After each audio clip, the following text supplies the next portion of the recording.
नमो नमः मित्रों, संस्कृत जीवन में आप सभी का स्वागत है। और हम लोग अपनी संस्कृत की कक्षा में उपस्थित हैं, जिसके अंतर्गत हमारा जो व्याकरण के टॉपिक हैं वो चल रहे थे। तो कल की कक्षा तक हम लोगों ने वाच्य परिवर्तन का अध्ययन किया था और वाच्य परिवर्तन में हम लोगों ने जो हमारे कर्तृवाच्य थे, कर्मवाच्य और भाववाच्य, तीनों ही वाच्यों का अध्ययन कर लिया था। साथ ही साथ इनके भेदों को जानने के बाद किसमें अर्थात जो इनकी पहचान है उसके विषय में भी हम लोगों ने विस्तार से चर्चा कर ली थी। तो आप लोग फटाफट से आ जाइए, क्योंकि जैसा कि सब लोगों ने कल कमेंट करके बोला भी था और कुछ लोगों ने मुझे पर्सनली कमेंट करके बोला था कि मैम वाच्य परिवर्तन के बाद जो हमारी टीजीटी की कारक प्रकरण है उसका अध्ययन करा दीजिए। तो टीजीटी का कारक प्रकरण अर्थात जब टीजीटी की तैयारी की बात चलती है तो टीजीटी में जो हमारी बाबूराम सक्सेना की संस्कृत व्याकरण प्रवेशिका है उस ग्रंथ से ही हम लोगों को जो हमारा कारक प्रकरण है अध्ययन करना है। तो आज से हम लोग हमारा कारक प्रकरण का अध्ययन आरंभ करते हैं। तो हमारे साथ जो भी मित्र जुड़ चुके हैं सभी लोग वीडियो की लिंक को अपने दोस्तों के साथ शेयर कर दें, जिससे कि अधिक से अधिक लोग वीडियो के साथ लाइव आ जाएं। और जो लोग हमारे साथ लाइव जुड़े हुए हैं उनमें आशुतोष गुप्ता जी हैं, शिव्या राजपूत, अजय गौड़, शशिधर मिश्रा जी है, कामिनी देवी है, पूनम कुंज भावी शिक्षिका जी है, अंकित यादव है और अमित कुमार सिंह जी हैं। तो आप सभी लोग वीडियो की लिंक को शेयर कर दीजिए। और शालिनी सिंह कठेरिया भी हैं। तो आप लोग जल्दी से जल्दी वीडियो की लिंक को अपने दोस्तों के साथ शेयर करें, जिससे कि अधिक से अधिक लोग वीडियो के साथ प्रतिदिन लाइव आए। तो जैसा कि आज हम लोगों को हमारा जो कारक प्रकरण है, और कारक प्रकरण भी टीजीटी की परीक्षा के अनुसार जो कि संस्कृत व्याकरण प्रवेशिका बाबूराम सक्सेना की है उसके अनुसार ही अध्ययन आरंभ करते हैं।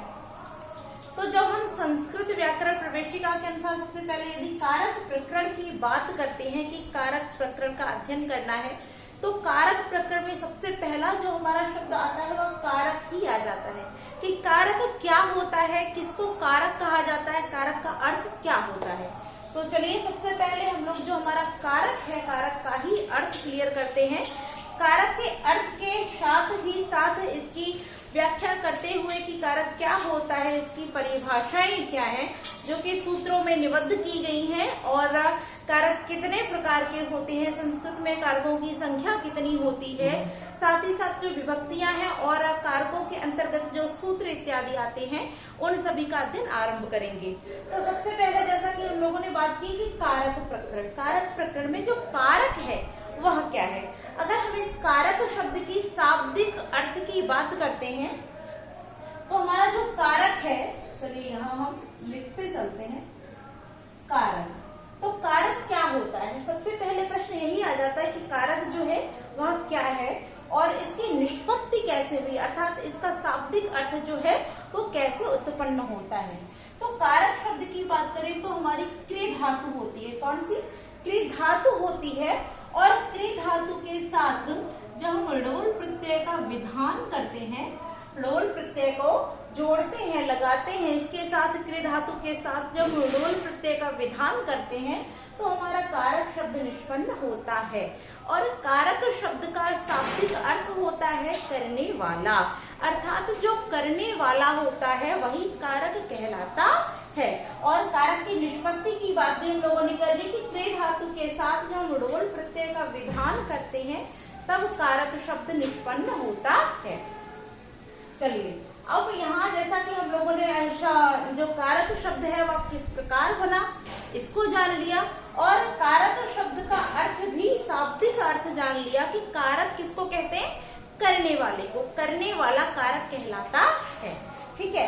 अब इसके जो सूत्र अर्थात जो संस्कृत में परिभाषाएं हैं, कुछ परिभाषाएं दी गई जिनको सूत्रों में निबद्ध किया गया है, तो वह परिभाषा कौन कौन सी है उनको भी जान लेते हैं।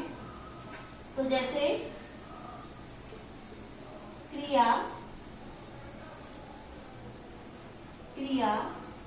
जनकम कारकम। ठीक है, पहला सूत्र हमारा होता है इसमें क्रिया जनकम कारकम, अर्थात जो क्रिया का जनक है, जनक तात्पर्य जो क्रिया को उत्पन्न करने वाला होता है वही कारक कहलाता है। ठीक है, इसी आधार पे इसकी जो दूसरी दूसरी परिभाषा है वह होती है, मिलती जुलती ही है, क्रिया जनकत्वम कारकत्वम। ठीक है, क्रिया जनकत्वम कारकत्वम या कारकम। ठीक है, इसको चलिए कारकम ही लिख देते हैं, क्रिया जनकत्वम कारकम। अर्थात क्रिया का जो जनक है वही कारक कहलाता है। ठीक है, और जो इसका तीसरा सूत्र या जो तीसरी परिभाषा है वह होती है क्रियाम करोति, क्रियाम करोति इति कारकम, इति कारकम। ठीक है, क्रियाम करोति इति कारकम अर्थात क्रिया को करने वाली जो है, इति माने वही, अर्थात जो होती है वही क्या होता है, वही कारक होता है। ठीक है, तो 3 सूत्रों में इसकी परिभाषाओं को लिख दिया गया है, किंतु यदि हम अर्थ देखते हैं तो तीनों ही सूत्रों का, तीनों ही परिभाषाओं का अर्थ एक ही होता है।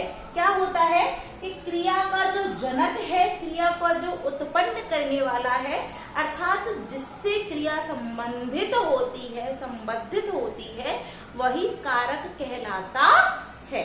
ठीक है, आप लोगों का क्लियर हो गया होगा। किसी को इस चीज में मुझे नहीं लगता कि अब कोई समस्या होगी, और आप लोग नोट्स बनाते चलिए, और नोट्स जैसा कि हम प्रतिदिन कहते हैं कि नोट्स बनाते रहिए। नोट्स बहुत ही जरूरी है, और आप लोग जैसा कि यहाँ 3 सूत्र लिखे हुए हैं, तीनों ही सूत्रों को लिख लीजिए नोट्स में, और चाहे तो स्क्रीनशॉट लेना चाहे तो स्क्रीनशॉट ले लीजिए, क्योंकि परीक्षाओं में यह सूत्र हमेशा इसी प्रकार से पूछे जाते हैं, या इस तरीके से पूछा जा सकता है। ठीक है, इस प्रकार से यहाँ अधूरे सूत्र दे करके आगे यहाँ क्वेश्चन मार्क या इस तरीके से कर दिया जाएगा, और आपको यहाँ भरना होगा। आगे 4 ऑप्शन दिए होंगे, जिसमें कारकम, विभक्ति, समास, संधि, वाक्य इत्यादि कुछ भी लिख सकते हैं। तो इसलिए इन सूत्रों को यदि आप याद किए रहेंगे तो आपको कोई समस्या नहीं आएगी। तो क्रिया जनकम कारकम, क्रिया जनकत्वम कारकत्वम, क्रियाम करोति इति कारकम अर्थात क्रियाओं को करने वाला, क्या करने वाला, कि क्रियाओं को उत्पन्न करने वाला ही कारक कहलाता है। ठीक है, स्पष्ट हो गया होगा। चलिए, अब यहाँ कारक तो हमारा स्पष्ट हो गया है। ठीक, अब क्योंकि कारक प्रकरण में सबसे पहले हमारा जो कारक आता है वही स्पष्ट हो गया है, तो अब हम यहाँ जो कारकों की संख्या है उसके विषय में भी चर्चा कर लेते हैं। ठीक है, तो आगे हम लिखते हैं कारक के भेद। ठीक है, कारक के भेद, कि कारक की जो संख्या है वह संख्या कितनी होती है, कारक कितने होते हैं।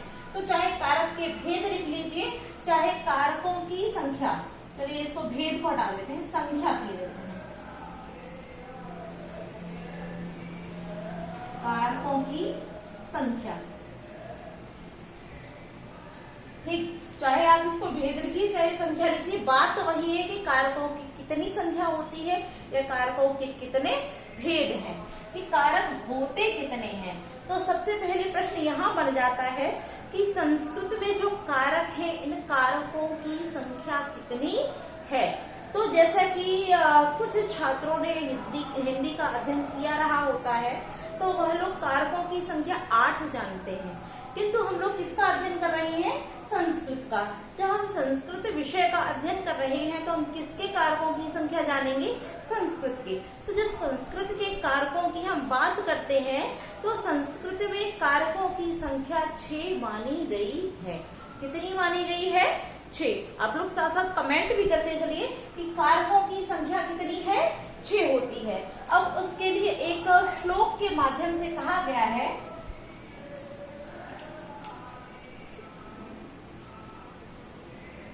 कर्ता कर्म च करणम संप्रदानम तथैव च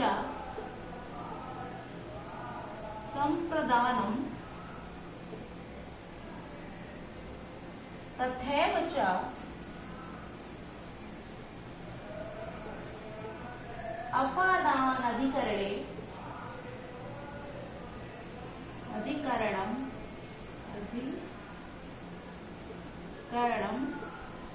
इत्याहु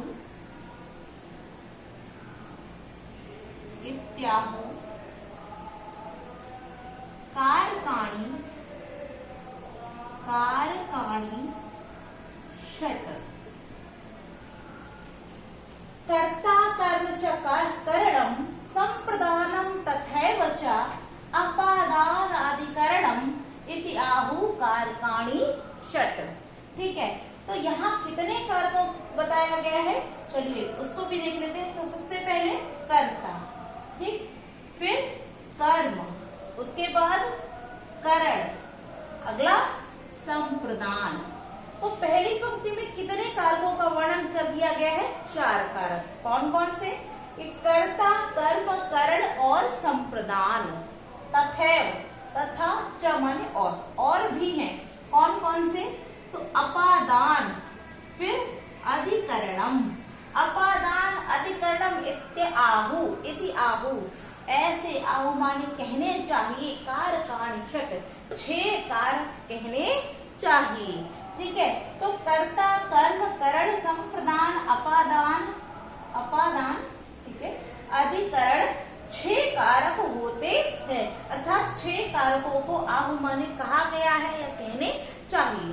ठीक है, तो इस प्रकार से यदि हम कारकों की संख्या बात करते हैं तो कारकों की 6 संख्या होती है। अर्थात संस्कृत में कारकों की संख्या 6 होती है। अब जब 6 होती है तो हिंदी में 8 होती है और संस्कृत में 6 होती है। तो कौन कौन से ऐसे कारक हैं जो हिंदी में तो कारक होते हैं किंतु संस्कृत में जिनको हम कारक नहीं मानते हैं।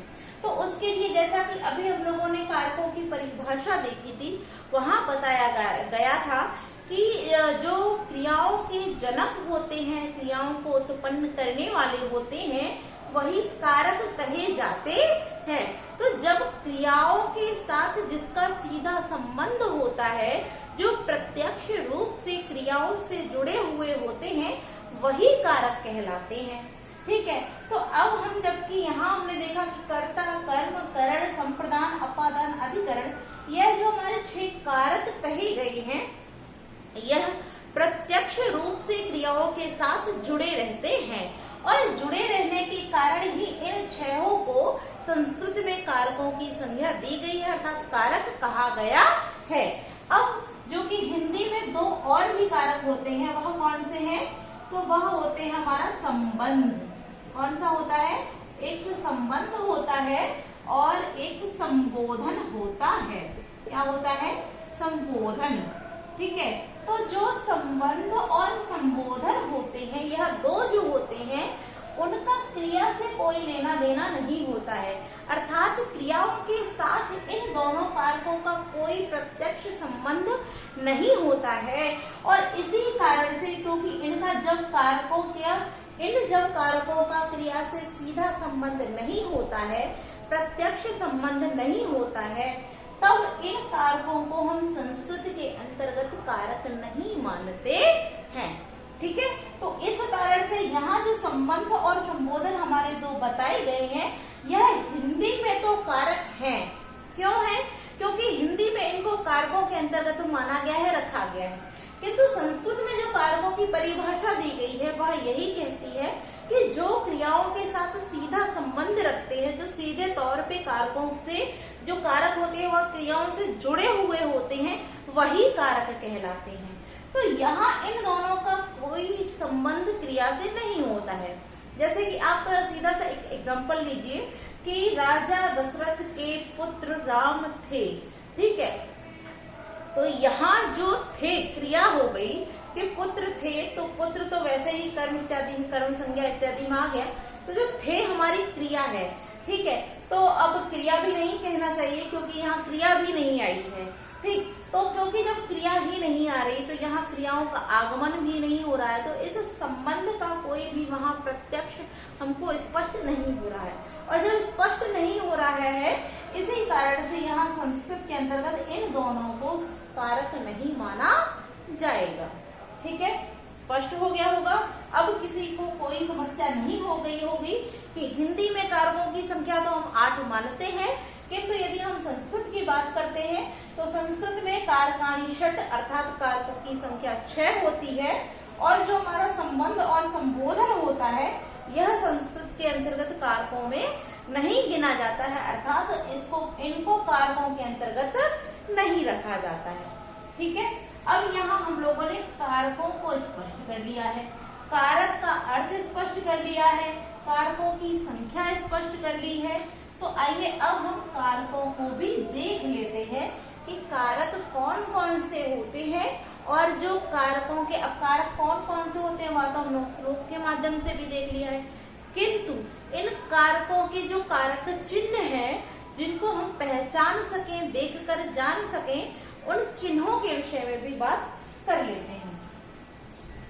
तो यदि हम कारक की बात करते हैं तो जैसा कि, चलिए पहले एक और पॉइंट है उसको भी हम देख लेते हैं, उसके बाद हम लोग कारकों के जो चिन्ह इत्यादि हैं उसके विषय में चर्चा करेंगे। तो अगला जो हमारा इसमें पॉइंट आ जाता है वह आ जाता है विभक्ति, क्योंकि जब हम कारकों की बात करते हैं तो कारकों के साथ साथ विभक्तियां जुड़ी रहती हैं, तो इस कारण से विभक्तियों का अध्ययन करना भी आवश्यक हो जाता है।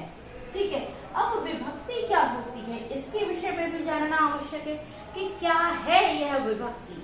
तो इसके लिए भी एक सूत्र कहा गया है कि संख्या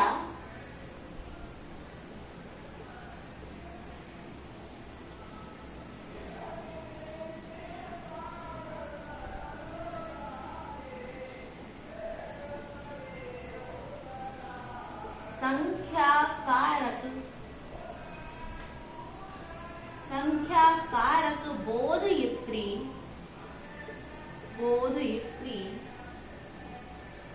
विभक्ति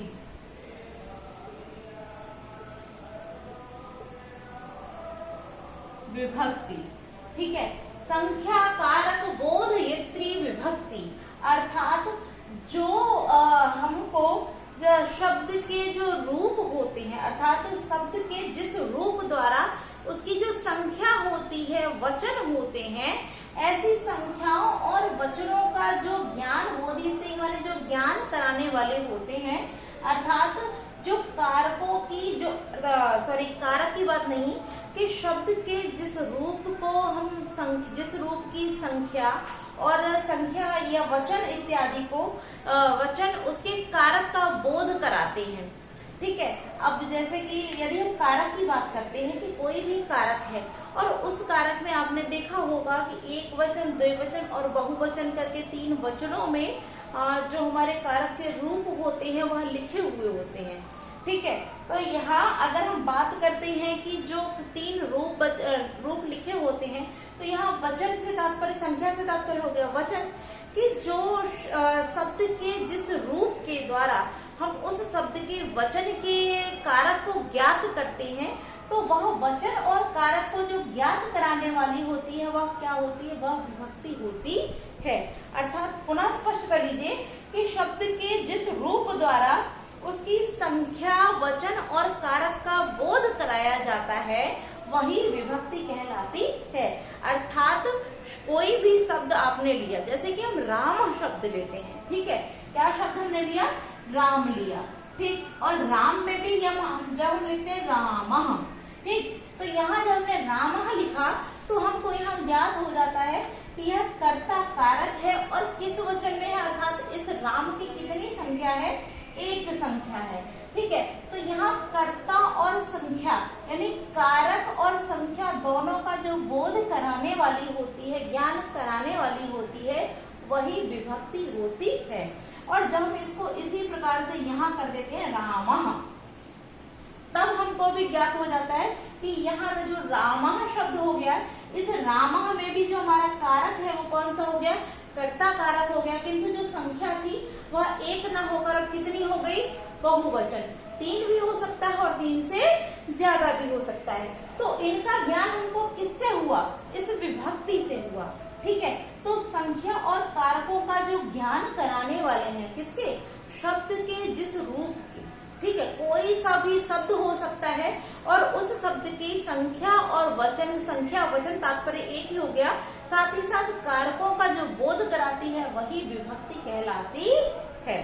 ठीक, इतना हो गया कि विभक्ति कहलाती है। तो अब यहाँ पर हम लोग विभक्ति के भेदों के विषय में भी क्योंकि जब हम लोगों ने कारकों के भेद विषय में जाना तो विभक्ति के भेदों के बारे में भी जानना आवश्यक है। तो जैसा कि अभी हम लोगों ने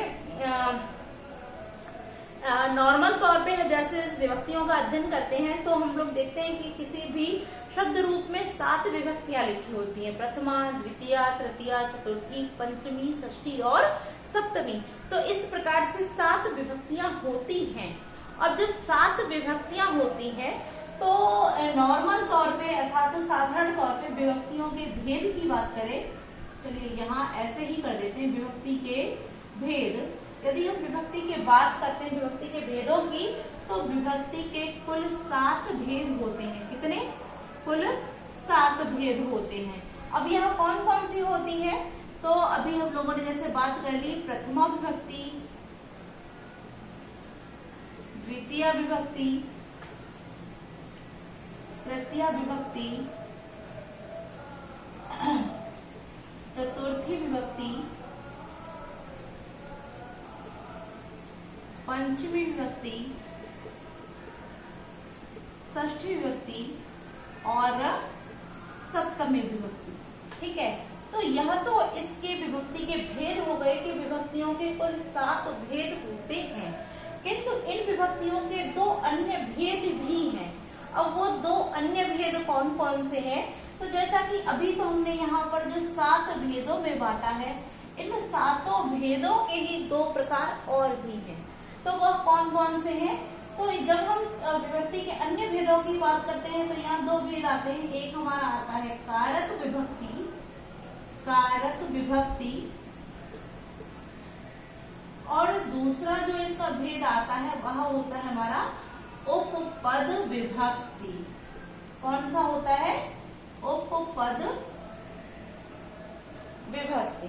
ठीक है, आप सभी लोग, जितने भी लोग हमारे साथ जुड़ करके टीजीटी संस्कृत कारक प्रकरण का अध्ययन कर रहे हैं, तो आप सभी लोग अपने साथ जो हमारी बाबूराम सक्सेना की व्याकरण, संस्कृत व्याकरण प्रवेशिका जो हमारे पाठ्यक्रम में सम्मिलित है वह अपने साथ रखिए। और जो उसका चतुर्थ जो हमारे पास संस्करण है उसकी बात करते हैं।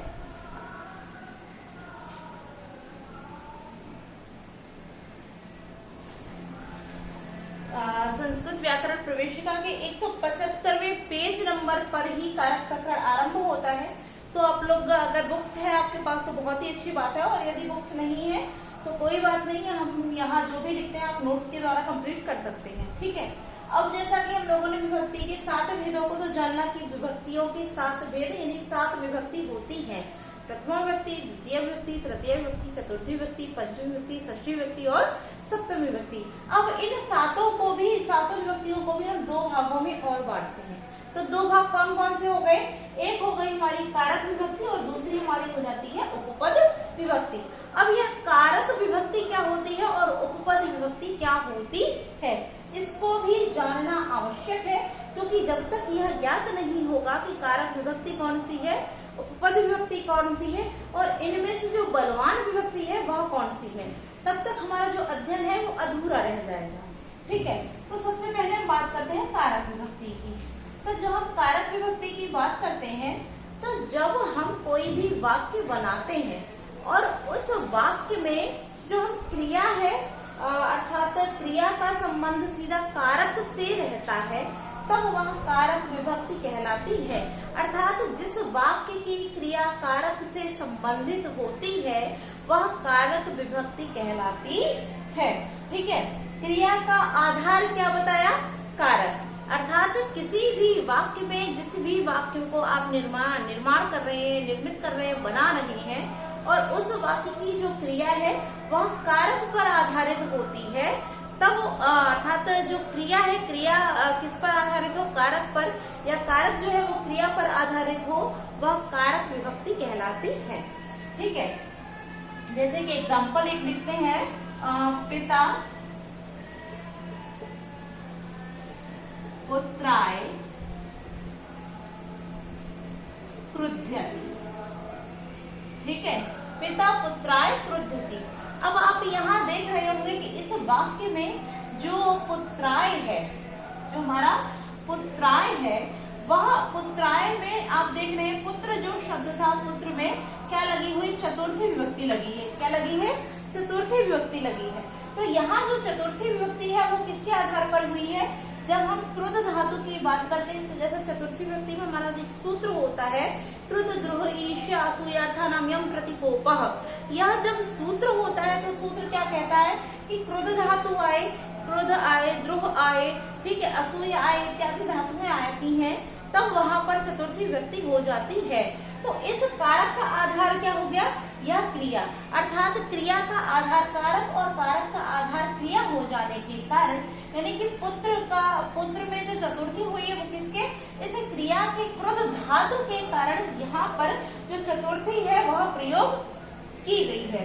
ठीक है, तो इस क्रुद्ध धातु के कारण, इस क्रुद्ध धातु के कारण यहाँ पुत्र शब्द में चतुर्थी हुई है।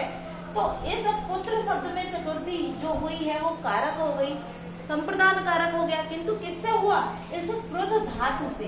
तो इस क्रुद्ध धातु के द्वारा यह कारक हो जब हमारा प्रयुक्त होता है तो इसमें जो विभक्ति है वो कौन सी हो जाएगी, कारक विभक्ति हो जाएगी। ठीक है, अब यहाँ हम बात करते हैं दूसरा हमारा जो भेद था, कौन सा, उपपद विभक्ति। इसका उपपद विभक्ति। अब उपपद विभक्ति क्या होती है, तो उपपद विभक्ति जो उप अर्थात उपपद, तो इनको भिन्न भिन्न कर लीजिए, उप और पद। तो उप क्या होते हैं, हमारे अव्यय होते हैं। ठीक है, अव्यय या उपसर्ग। तो यानी कि जो हमारे अव्यय पद होते हैं, अव्यय पदों के द्वारा जिन वाक्यों में जो क्रिया होती है वह अर्थात क्रियाओं के आधार पर, क्रियाओं के आधार पर नहीं, कि अव्यय पदों के आधार पर जब क्रियाएं निर्धारित होती हैं। ठीक, अव्यय पदों के आधार पर जब हम क्रियाओं अर्थात क्रियाओं का नहीं, कारकों का निर्धारण करते हैं। ठीक, अव्यय पदों के आधार पर क्रिया और क्रियाओं के आधार पर कारक का निर्धारण करते हैं, तो वहां पर कारक विभक्ति न होकर कौन सी विभक्ति हो जाती है, उपपद विभक्ति हो जाती है। अर्थात अव्यय शब्द के आधार पर विभक्ति प्रयुक्त होती है या कारक प्रयुक्त होता है, किसके, अव्यय पद के आधार पर जब कारक या विभक्ति प्रयुक्त की जाती है तो वहां पर कारक विभक्ति न होकर उपपद विभक्ति हो जाती है। ठीक है, इसका उदाहरण देखते हैं। जैसे ग्रामम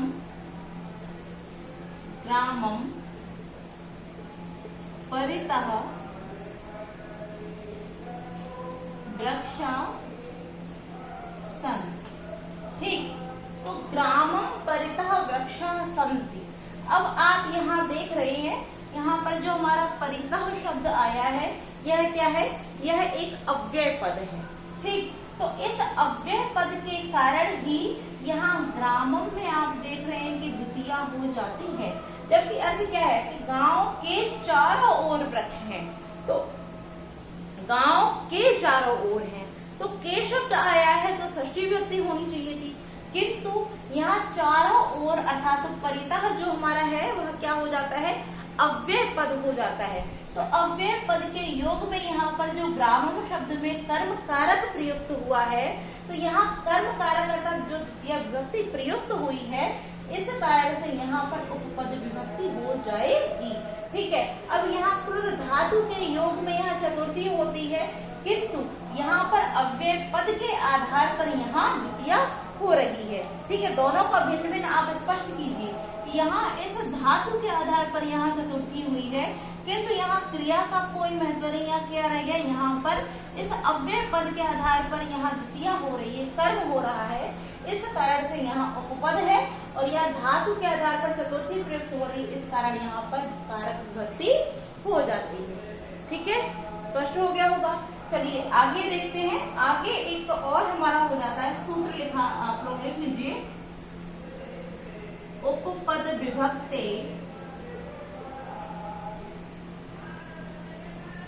कारक विभक्ति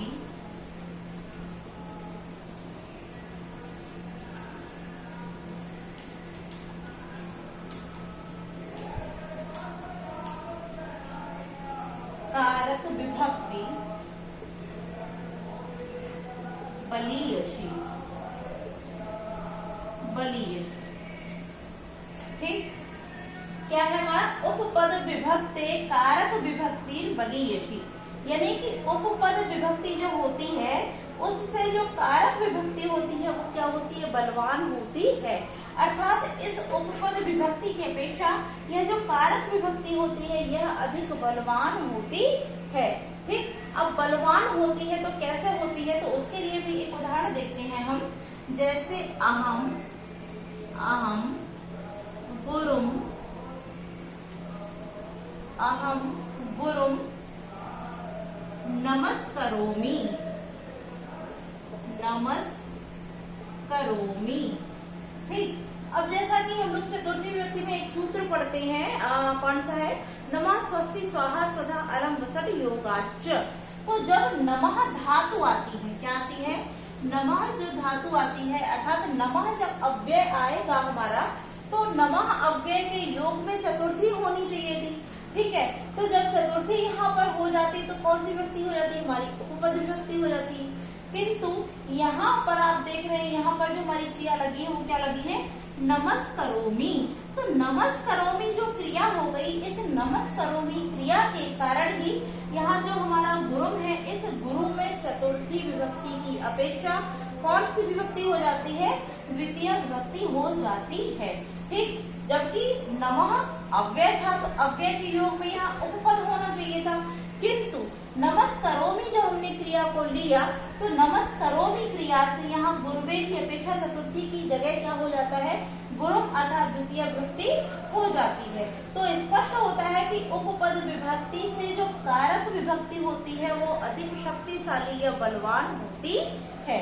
ठीक, तो आज के लिए हम लोग इतना ही रखते हैं और कारक प्रकरण की यह कक्षा आप सभी को कैसी लगी कमेंट करके अवश्य बताएं। साथ ही साथ आपके जो भी मित्र हैं उन सभी को हमारे चैनल के साथ जोड़िए, हमारी कक्षा के साथ लाइव आने के लिए बोलिए और अधिक से अधिक संख्या में आप लोग लाइव आया कीजिए। और जैसा कि ये अजीत कुमार जी, ये शशिधर मिश्रा जी हैं और पूनम कुंज भावी शिक्षिका जी हैं और आशुतोष गुप्ता जी हैं। आप सभी लोगों ने जैसा कि कमेंट करके बोला था कि मैम कारक प्रकरण आरंभ कीजिए, तो आज की कक्षा से हम लोगों ने कारक प्रकरण आरंभ कर दिया है। कक्षा कैसी लगी अवश्य कमेंट करके बताएं। आज के लिए इतना ही रखते हैं, धन्यवाद मित्रों।